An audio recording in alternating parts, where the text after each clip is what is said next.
Hi, I'm Dr. Gemma, and welcome back to Cognitive, the Knitting Psychology podcast. Cheerfully and somewhat irregularly in business since 2008. Segments today may include what's on my hooks, needles, and spindles, a strategy, something I really like, put a lid on it, oh shoot, and blather. So sit back, put your feet up, pick up your knitting, crocheting, spinning, weaving, or dyeing, or any other yarny thing you're doing, and get ready to enjoy. Well, hello there, it's Gemma, and this is episode 284 of the new series of the Cognitive Podcast. Your comments are very welcome. Please feel free to comment on the blog at cognitivepodcast.blogspot.com, or you can comment on our group on Ravelry. In the warm thanks department, Chris well, we sucked you into the bloodroot tea knit along, didn't we? Oh, yes, we did. Yes, you got yourself some luscious cranberry fingering weight yarn, did you? Having said that, you ask about your husband's safety in Minneapolis. I do believe he'd be safe there with a few recommendations. First, I'm just going to say it flat out, he's white, he's male. If he keeps his mouth shut, nobody's going to realize he's a foreigner. His clothing will be a little different than the average American's, but I doubt much. They're not after white men, let's be real.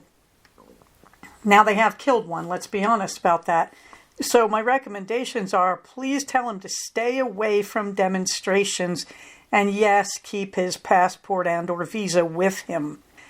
And I'm sorry I ever have to say this. My sense of it is if he's coming over for some kind of conference, he won't be anywhere near any of the disturbances. I'm sincerely hoping that. In the meantime, did I really understand you to say that you're considering coming to a CFR? Ooh, Chris, this was a loaded bunch of posts. Thank you so much. I hope so. I would just hope so. I cannot imagine how happy that would make me. In the meantime, Sage Pecos. Ooh, I got you hooked on Plum Deluxe tea and on all their Earl Grey variations. This is indeed the week of evil enabling. My work here is done. I have to laugh because I'm starting to sound like Jasmine Knitmore. She's very sly about it. She simply says, well, I am an enabler, whereas I'm just going to openly laugh in my most evil cackle. Gives me something to do with my status as a crone. You know, once you get to be an old woman, you got to enjoy the evil cackle. Meanwhile, I'd also like to thank my communities on Finch, on Reddit, on the ground in both the Santa Clarita and Antelope Valleys, and in this group. You can see in the show notes my two burbs. They are celebrating their completion of 400 adventures in Finch. One of them, I believe, is in she's in Chicago. There's a bean there. I believe that's Chicago. And the other one is in the Alps. The one in Chicago, I believe, is now in British Columbia. Unless you've got a giant bean in British Columbia. A statue I do not understand no matter where it is located. Meanwhile, the information for CFR 12, you know, the one it would be really cool if we could get Chris to, I'm just saying. The information link is right there in the show notes underneath the two pictures of my burbs. And it is scheduled for November 7th, 2026. Please mark those calendars. What's on my hooks and needles? Well, I have finished my 2 skeins of sock yarn experiment. This involved those socks I've been calling the Dizzy Laser socks because the brown is from Dizzy Blonde Studios, the gold, and also the different gold, because there's 2 different colors of gold in these socks. They're all from Laser Sheep. No, they're not. Wait a minute. I did even better than that. I got Dizzy Blonde's Laser Sheep and Oink into the same sock. Ooh, that cackle's getting a workout today. Okay, now, you may remember, I took 2 skeins of sock yarn, one from Dizzy Blonde's, one from Laser Sheep. And I said, let's put these 2 skeins together and see how many pairs of socks we can get out of them. And I was guesstimating about 2.5, and that's about right. Now, my definition of a sock, it's basically a vanilla sock, no matter what the striping or color pattern. But then I thought, well, on one of the socks, because that brown was very bland, actually it's a beautiful brown, I don't mean to diss the colorway, but I decided to do one pair as a blueberry waffle in the brown. This is because I was going through my other socks and put on a pair of blueberry waffles, and I happen to admire how handsome that pattern is. So these aren't, strictly speaking, purely vanilla socks, but they are top down. The leg is 7 inches. Then there's, on one side, 2 half rows of waist yarn for the heel. And then I do an instep, that is a foot, of 5 3/4, and then I go into a toe. And then I go back to the heel, and the heel is basically the same as my toe. Now that you've heard that, I also do a 64 stitch cast on, and I'm using US 2 needles, which I believe are 2.5 millimeters. So that's my whole sock recipe right there. Okay, so the first pair I just did straight up vanillas, and I'm trying to remember how I did that. I did it with the accents were in the brown, and the body and the foot were in the gold. The second pair, I reversed that, but in the main part of the leg, on the leg, I did the brown in a blueberry waffle pattern. Now you can see the finished third pair. And I did the stripe, and yes, I couldn't help it. I had fun. I reversed the stripe from sock to sock. So one starts with brown, one starts with gold. I got my 7 stripes done. When I stripe in this pattern with these needles, with this yarn, I get about 1 inch stripes. So I did 7 stripes, and then I did the waist yarn, and on the sock that started with the brown stripe, I then used up the rest of the brown in a stockinette stitch on the foot. And you can see how far I got. I think it was about 3 inches out of my 5.75. And then I went to a mini skein I had from Oink in the colorway Basic Witch. It's a Targhee pigtail, she calls it, because I was now out of yarn. And I was going to do the heels in one of the original 2 yarns, and decided not to, just because I really wanted to see how much yarn I had left on the skeins after I finished the legs of these socks.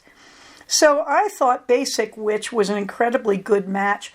I had picked it up because I was picking up another skein of Oink's Upig yarn, which is a bulky, because I want to go back and do some changes on the last bulky weight sweater I made.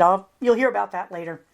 So while I was at her site, I thought, why not I don't remember if I got free shipping or if I just had good sense, but I loved the Basic Witch colorway. And so I picked that up, and I looked at it and said, wow, that's just too perfect to finish those socks. So there they are in all their glory. This was a really fun experiment. Fortunately, this week I blew out a pair of socks. It was one of my Franken socks, really old pair. And I just said, goodbye. And now I have 3 new pairs to replace. So these came out very, very nicely. And the sock experiment came out very nicely because it really gave me insight into using up full skeins of yarn. Now, what does this mean, having done this experiment? It means I now know I can take any 2 skeins and knit them out, and that's great. And when I knit them out, I will be left with the fraction on the 3rd pair of socks. When I make my standard socks that fits Gemma, I will be left the fractions of the sock that you can see in the yarn colorway Basic Witch. That is about half the foot and the toe and the heels. And this means I can go into my large stash of leftover sock yarns, and I can use them for those parts. Now, there is a change I would make. I would do the heel of the third pair. I would save yarn and do the heel before I finished the skeins and before I finished the foot. I would go back and do the heels. So I would put in the waste yarn, probably knit about 10 rows, then go back and do the heels in the coordinated yarn. Why? Because in the way I wear my shoes, you do see my heels. I wear clogs that are backless usually. So meanwhile, on the part of the sock that is in my shoes, I can use anything because nobody's going to see it.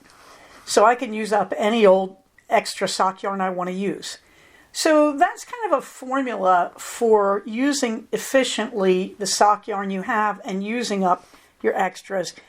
I don't know if that makes any sense to you all, but that was important to me because I've got a pile of mini skeins of sock yarn sitting on my desk right now. And I'd really like to use them up, and they really don't coordinate well enough. Yes, I could make more of my emotional support hens from them. That would be one good way to use them. There's a lot of ways I could use them. I could just make them into squares and make a sock yarn quilt, whatever, or a blanket. But this is just another way that you can use up 2 skeins and then use up some leftovers hidden in the shoe. Waste not, want not, as my ancestors would say on the Amish side. Meanwhile, that was a lot, wasn't it, on the socks? Thank you for your patience if you're not that interested. What else? Well, it was great to get that done. And of course, that changes the stash toss to 23 in and 43 skeins out since the beginning of 2026. So I'm very happy about that. You can see a list of my paused projects because it's warm now. Yes, it's warm again. Thank you. I'm so glad. And so I've got them on pause and I'm doing tiny projects. So now, having finished the socks, I'm a little confused, but I'm working on my second Tolsta, which I love. And I'm also working on my second Melt the Ice hat. I should be working on the Bloodroot tee because I have declared a knit along, and I probably will. I think I added a few rows. I'm really bogged down on that opening section, which is I believe the back of the neck. And I got bogged down because I was knitting it very tight because I was very tense. And so I backed away from it because it was becoming unpleasant. And fortunately, working on the socks, which basically same size yarn, same size needles, has loosened me up. So I'm going back to the Bloodroot tee, I promise. But I'm going to finish the back section and start the right front panel. And I probably won't take it on the train. That's what I'm really saying. Because I need to concentrate on those. The right front and left front panels are fairly small. And so I'm just going to hopefully just whip through them at home. But my train knitting looks like it's going to be Tolsta the Second and the Melt the Ice hat. Meanwhile, quilt squares. Yeah. All right, on the quilt I've been making forever, my log cabin, I have 69 finished squares with 10 more in early stages. I have no idea where those 10 more are, which is disturbing. However, and I want to thank Turbo Gal before I start saying this, I woke up in the middle of the night one night and said, why am I not working on the Stolen Neighbors quilt project that's being done in Minnesota? So Turbo Gal sent us in the show notes for, I think it was 282, she sent us the full text and the graphics for this project. I have copied the text from her that is also on the graphic. This is how to contribute squares. I put all the information, the size of the squares, all their requests, like would you sew some together, the mailing address, and also if you don't do squares but you can't contribute a square, you can send a word, phrase, name, or symbol to the project and someone will add it to a square for you. All the information is there, but I was thinking about it kind of somewhere in the back of my head, and I realized I've got all these pieces cut into long strips 2.5 inches wide, and I decided I really should contribute some of this, which was in my way in a bin anyway. Now, the interesting thing, I could use these up on my quilt. They're perfectly good. But they were kind of in the way in a big bin. And this is where I'm going to talk briefly about CFR, believe it or not. I believe I owe some bobbins and possibly part of a mother of all setup to our friend Marianne and Sustainable Living. And when I moved all these scraps, I found those. So first of all, this is a great way of saying, yes, Marianne, if you're listening, I'm going to be bringing that box to CFR 12, and we can go through it and find what you need from those wheels that you got from me. And this made me really happy. I really thought this was the universe saying, please work on this quilt. So I took my 2.5-inch squares and I started seaming them with the recommended 1/2-inch seam allowance. Now on my sewing machine, underneath the foot, where they have the markers where your bobbin thread comes up to meet the thread from the top of your machine, there are engraved lines to mark distance, but there isn't one for 1/2 inch. Well, there is, but it's not very clear. So I just want to give you a hint. I took a piece of masking tape and ripped it and laid it so the straight edge continues that 1/2-inch line. So that makes it easier for me to see my seam allowance.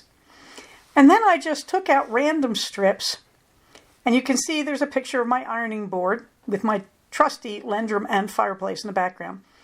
And I put up my ironing board and I just started spraying these guys with starch and ironing them. And every morning I just do as many strips, I iron them, as will fill my ironing board.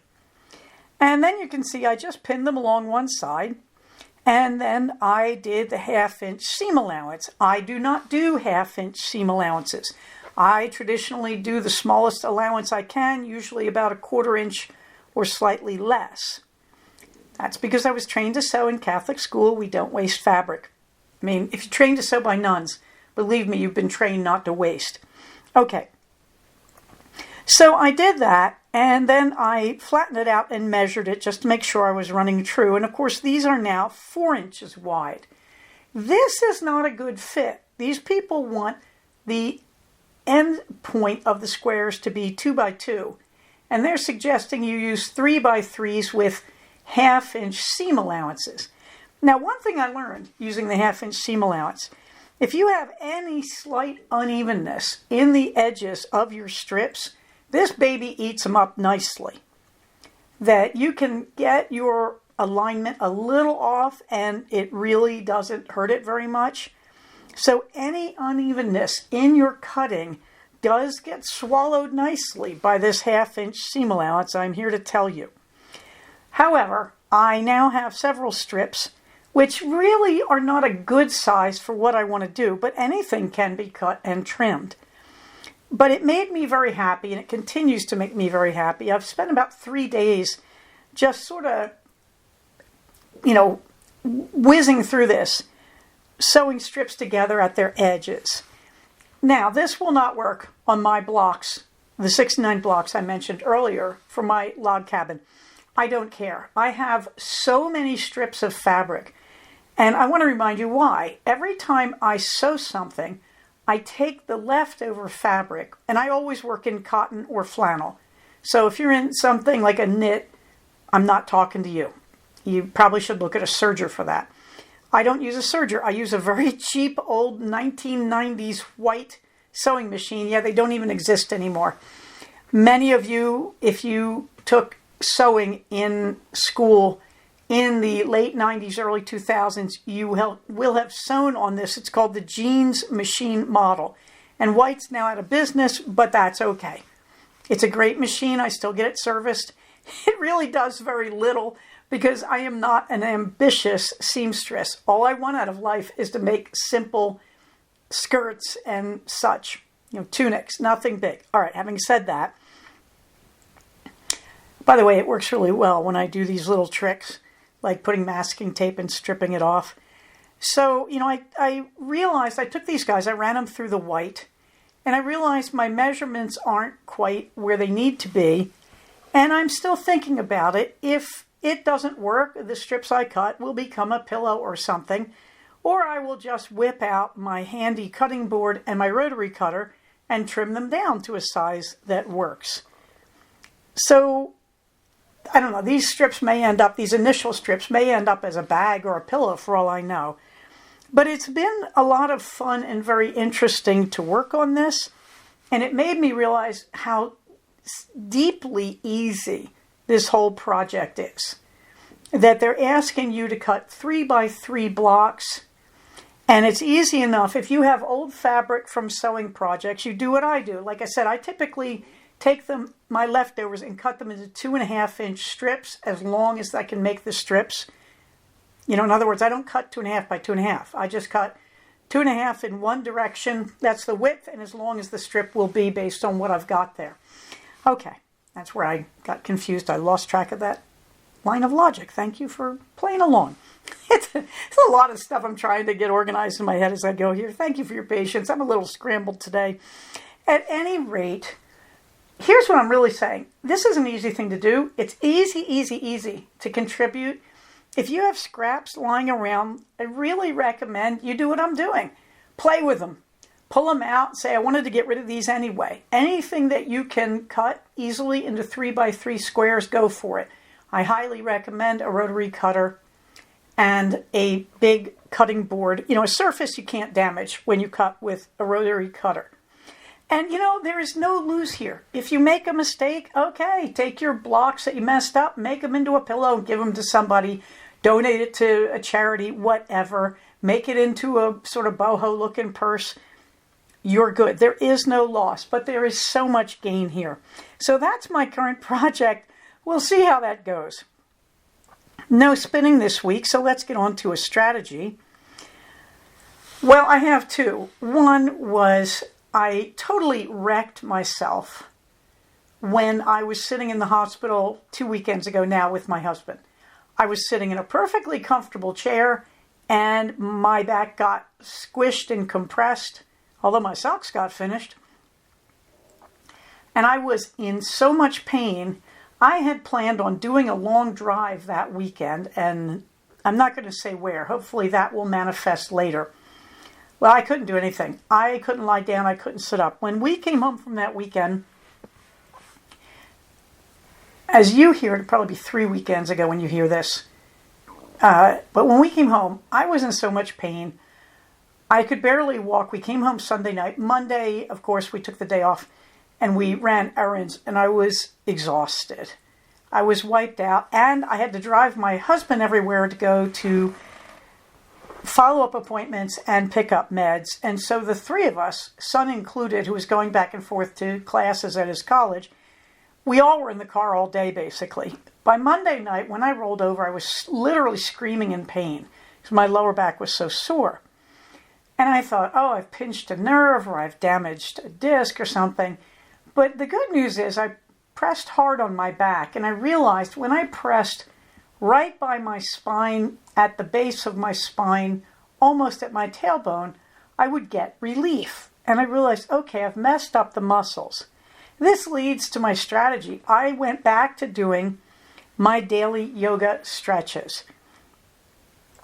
My stretches are based on both yoga and belly dance.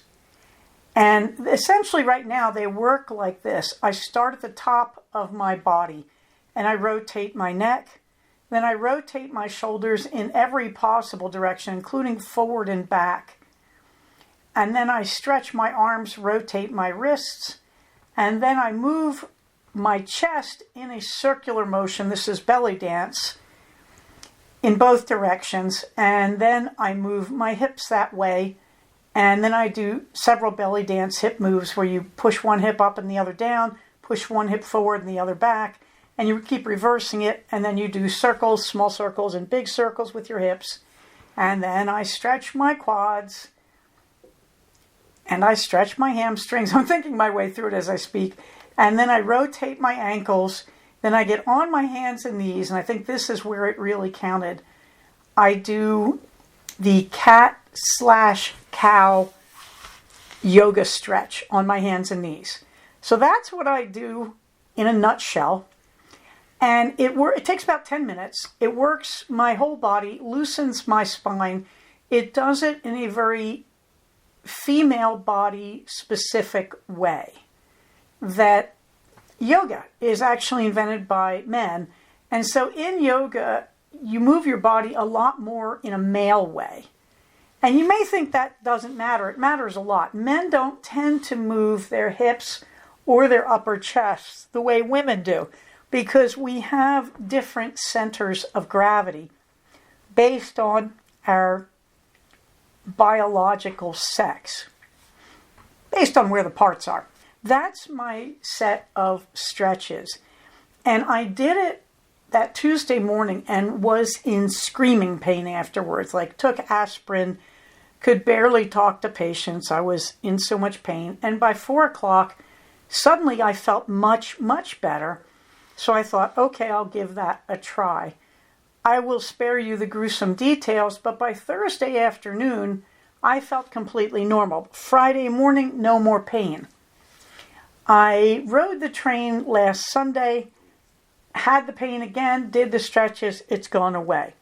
So what am I telling you? Yoga forever. That's the first strategy.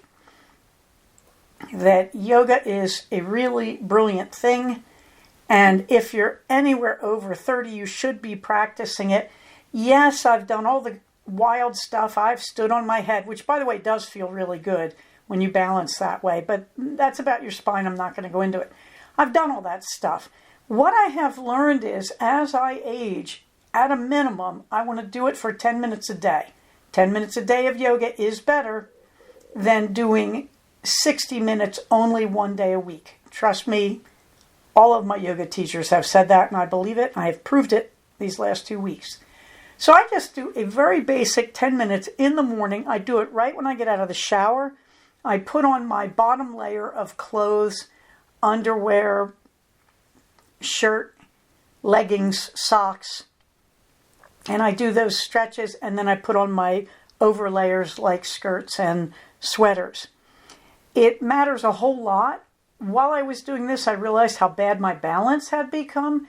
After a week of doing this, I'm back to I stand on one foot and put the other leg into pants or whatever, instead of having to lean against something or sit on something when I do it. So I'm just going to reiterate, as part of emotional management, really you should be doing yoga. It doesn't matter how old you are when you start. Yoga has been shown to achieve real miracles in everybody of every age. If you can't do it standing, it doesn't matter. There's a huge number of poses you do sitting or lying down or on your hands and knees. Standing is not required. Standing is good for you. It's called Iyengar yoga. That's what I was originally trained in fact. Standing's good because it helps you work on your balance. But if you can't, you can't. And if you're disabled, you can't, by the way. But there are plenty of poses you can do from a chair or sitting on the floor or in a warm bathtub. When your muscles are relaxed, you can stretch your lower body in the bathtub. There's just a lot of ways to do this, and I really want to recommend it. Remember, the emotional management skills are eat, sleep, move, focus. And I would add to that a little extra now these days. I'd say socialize. And when you're doing those things, they will keep you from falling into low mood or anxious mood in the long run. They prevent that. Okay, and so it is important that you keep moving, and yoga is a gentle and safe way to do it. And always remember, do not take yoga with Bambi in spandex. If a yoga teacher says, now we're going to do it really hard, or let's do that fast, run. That's not yoga.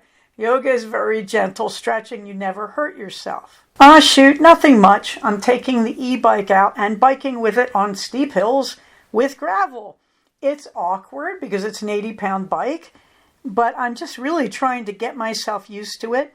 I did discover all the other settings. This bike is really good in terms of how you can change it to do different tasks. Yes, there is a setting where it's basically a motorcycle, or a Type 3, as we call it in California.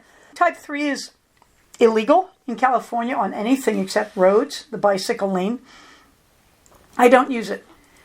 I thought I would. That was my fear about getting an e-bike. I thought I'm going to put it in the fully accelerated mode without any biking, and I'll never work out. No, I actually love the fact it makes me work out.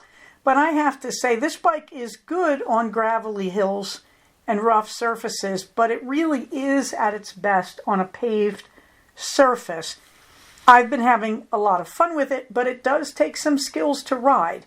You don't just get on one of these things and go, although they make you think you can at the e-bike store. I'm using a Electric XP4. I think it's the 750 model. This is a very good bike, and I do recommend it. Meanwhile, you can see all the usual links there, including my upcoming races. In the fluffy books, I am listening to The Antiquarian's Object of Desire. This is the third book in a series by India Holton, one of my favorite writers, a New Zealander with just a smashing sense of humor, who uses main characters who are often a little different than the mainstream and most commonly on the autism spectrum. I love her for this. The books are just great. I recommend them. I would tell you the earlier books in the series, but I keep messing their names up because they're a little complex. Sorry, just not bright enough this week. But there is the link in the show notes for the Antiquarian's Object of Desire, so you can follow that. I finished the Witch's Catalog of Wanderlust Essentials.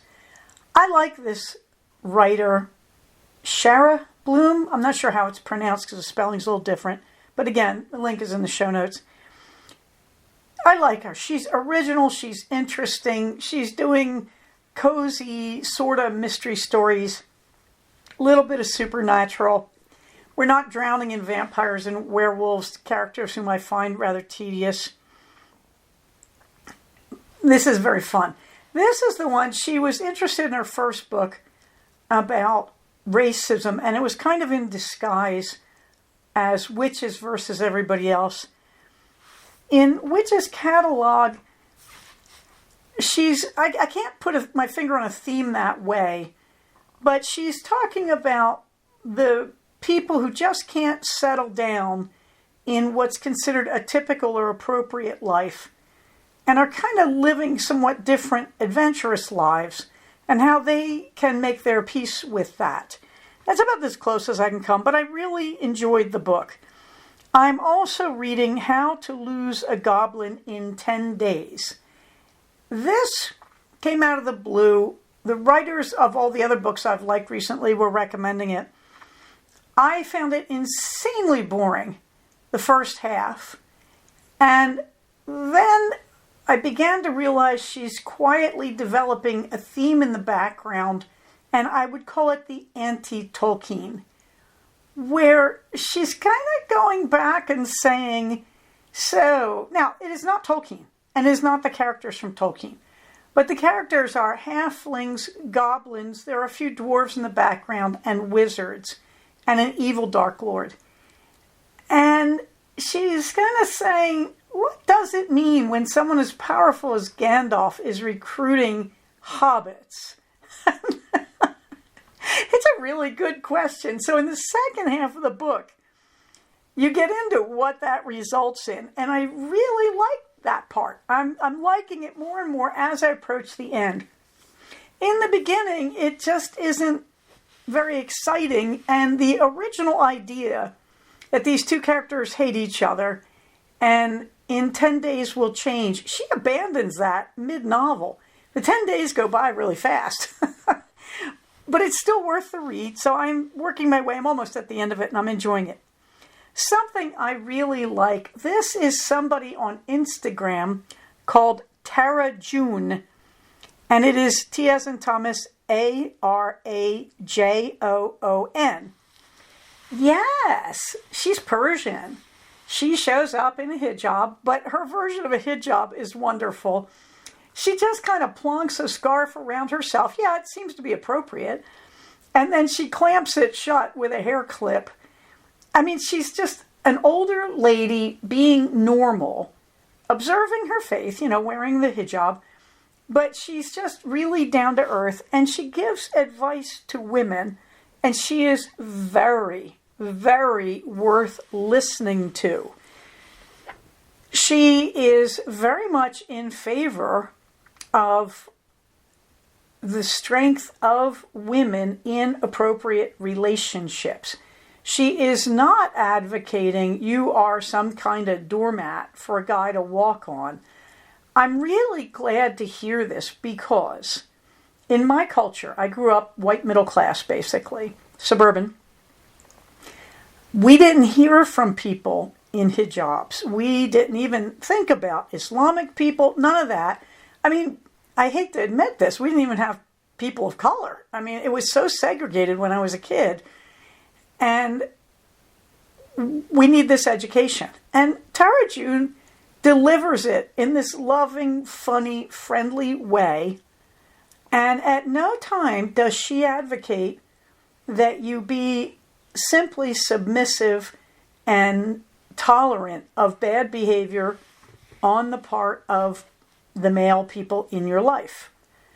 She's very worth listening to. One of her favorite lines is, "Are you taking notes?" which just cracks me up. She is funny, but more than that, she is witty. She is intelligent. She is humane, and she is compassionate. I highly recommend her. I would recommend her to teenage girls. If they said, "Why is she wearing that thing on her head all the time?" That's her choice. That's all that is. There's no threat. She's not proselytizing. She's just a wonderful, decent human. So my recommendation, something I really like, Tara June. The name is in the show notes. You can cut and paste it into your Instagram to follow her. Meanwhile, you can see all my other links about how to help Minnesota and all that. And project back episodes on Proton, still there. Still episodes 201 to 250. Green Fingers, I'm weeding, and also, I just want to point out, I take all my old tea leaves because I use loose leaf tea most of the time. And I put those on the garden because old tea leaves, they're great fertilizer. As long as they're not coated in sugar or anything, any chemical bad, which leads me to put a lid on it. Because in put a lid on it, you'll notice I recommend Plum Deluxe tea. And I want to say this again. I've said it before a while back. When I started looking for loose leaf tea, I tried a lot of big brands. And my criterion was, are you soaking the leaves in sugar or including sugar? The only brand that gave me a straight answer was Plum Deluxe. They said no. Every other brand avoided the question, either didn't answer me, or like Harney teas, they said, our teas are safe for diabetics. That is not what I asked. I have no guarantee that your idea of what is safe for type 2 diabetics is my idea. My idea is no sugar. It is hard enough to reduce carbs and eliminate them as much as possible from one's diet. So I am not including sugar in my tea in any form, even the leaves were soaked in it, as an option. So I was looking for, do you use sugar in the tea making process? Is it in there anywhere? Are your leaves soaked in it? I was looking for yes or no. If you don't give me that, I know you're prevaricating. So in Put a Lid on it, you'll see my latest Plum Deluxe. This is the insanely delicious spiced berry cordial. This is rooibos tea, apple pieces, hibiscus, candied pineapple pieces. I question that, the candied pineapple, but this is pretty small amounts, I have to admit. Rose hip, blackberry leaf, raspberries, cinnamon, ginger, cardamom, cloves, orange, blackberry, rhubarb pieces. Now, I could kick this off my list because of the candied pineapple pieces. There's also blackberries and orange and raspberries. There's a fruity stuff that could have sugar with it. I grant you, in these amounts, But probably I don't want to make this a regular because, yeah, there's places where it's impinging on sugar.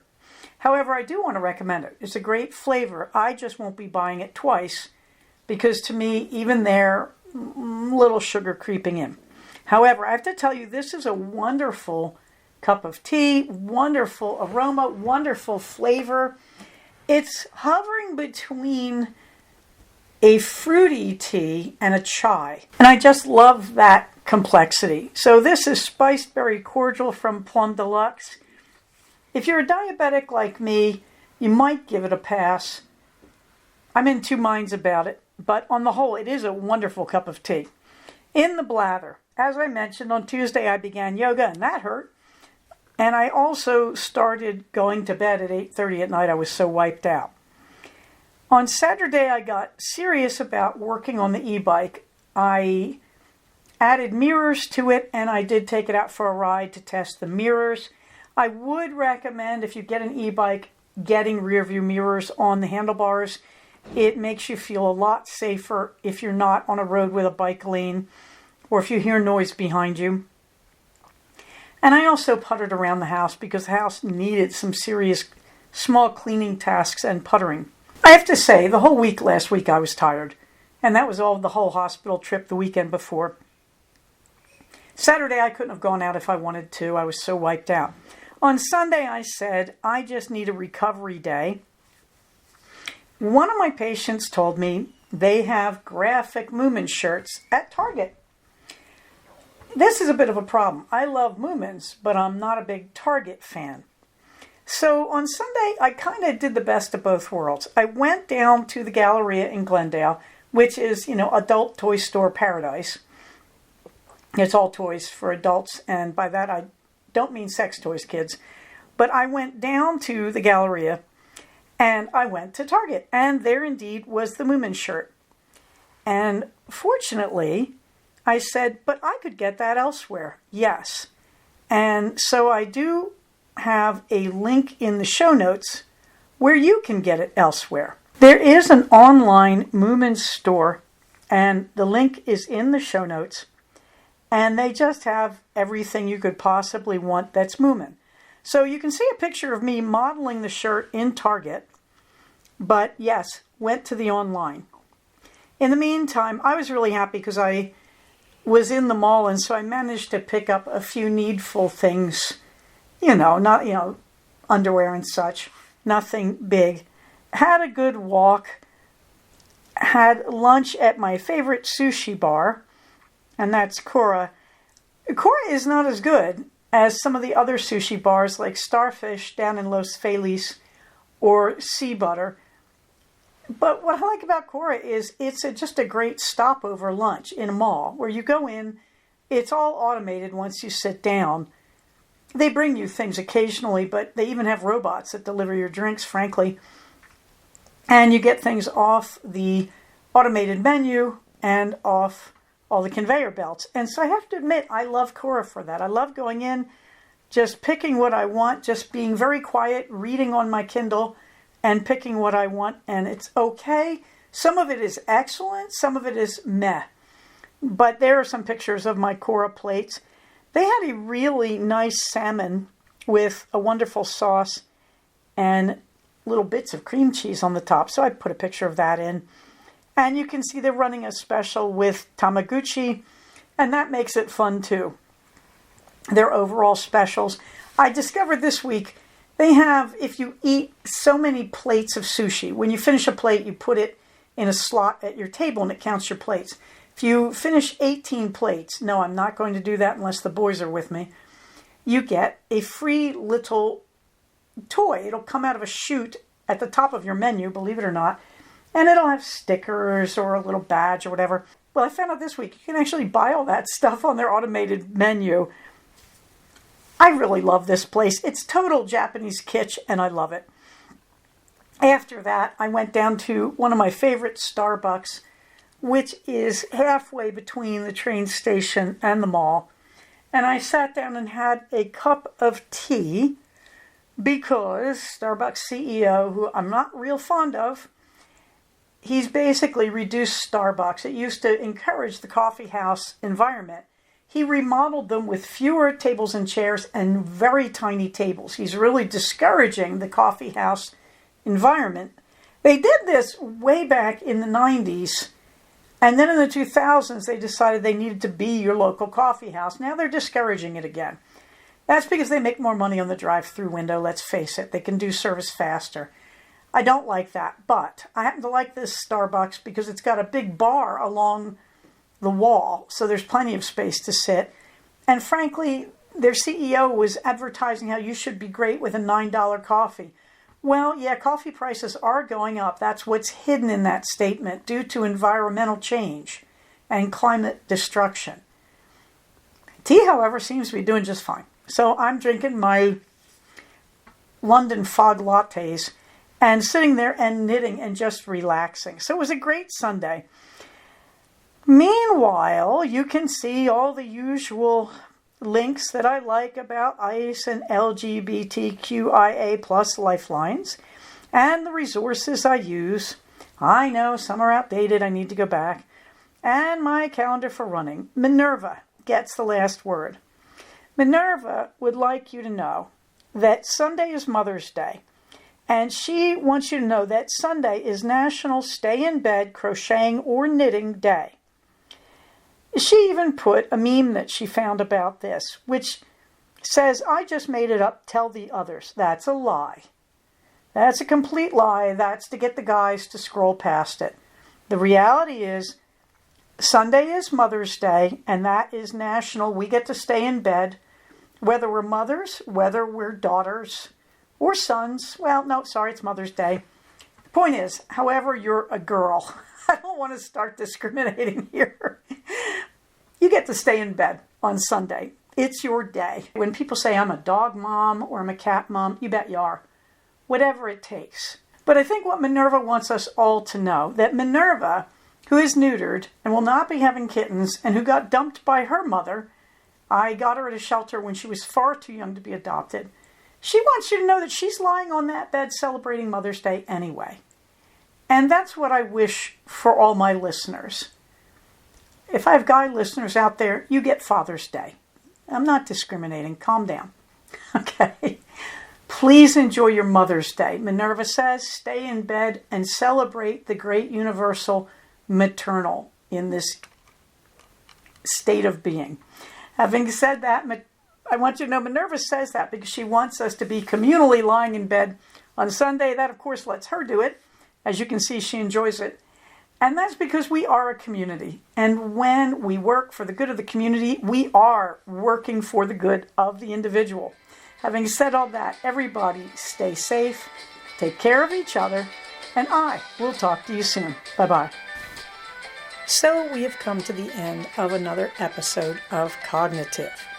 Please do not use this podcast to diagnose yourself. If you think you are having a mental health problem, please contact a licensed mental health professional.